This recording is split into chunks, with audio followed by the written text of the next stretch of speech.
Well, one thing is this is in 2007, so a good trick is to take and use a diagonal line to place your sketch right at the midpoint. That way it'll be scaled around the center.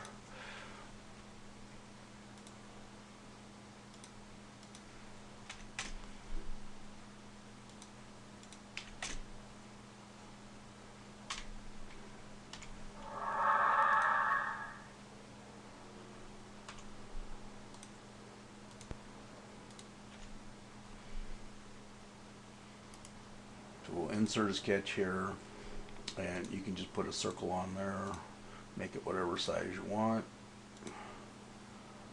Make this a 1/4 inch, and if I want it to be from this edge 1/2 inch,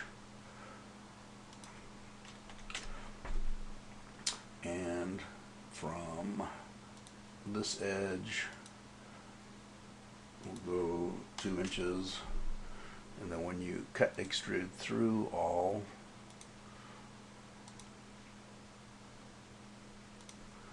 we wind up with a hole.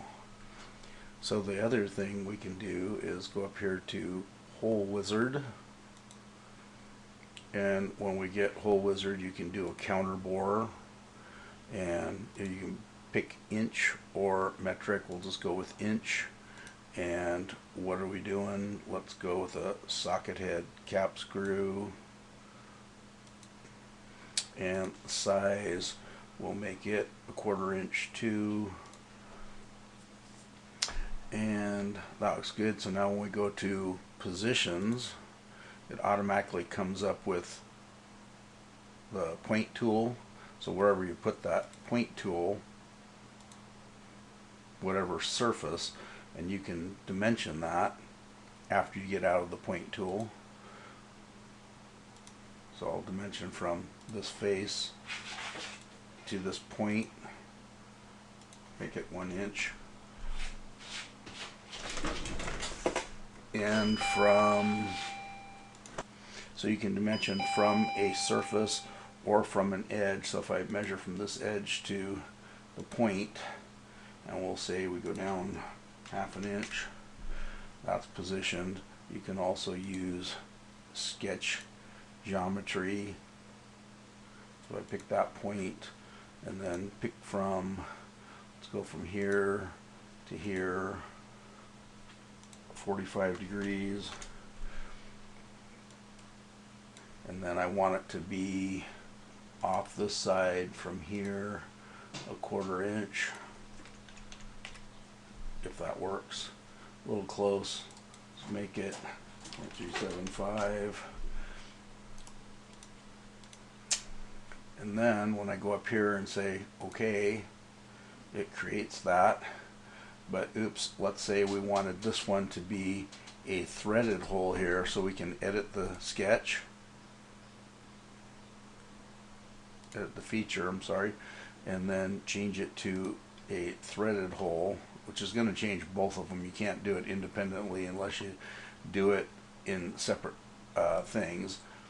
So then if you look at it, you can't see the threads on it, so you have to go up here to your annotations and right click on that and say display annotations, and now you can see there's a graphical image of the threads. And then if we do another one, and let's make this one a countersunk hole, and we'll make it for, sure, number 10 looks good. You can change it from 100 to 82 degrees, and so we'll position that on this surface here. And if we look at it from above, just say we wanted it to be on line from the center of that to the tip of that other hole. What we can do is, since it's a 3D thing, I can pick that point and this point and make it along the y-axis. If you look at your triad down here in the corner, so I'll go along the y-axis, and this one's along the x-axis, and then if I look at it back again, let's say I want it to be from this edge. Let's make it 1 inch. And now we can see our holes miss, and when I execute it by saying OK, boom, now we have a hole that you can see misses, and you can do it with precision. And then these lines right here indicate the thread feature. So if you edit that feature, you can see what it is over here. So hopefully that's helpful. Happy drawing.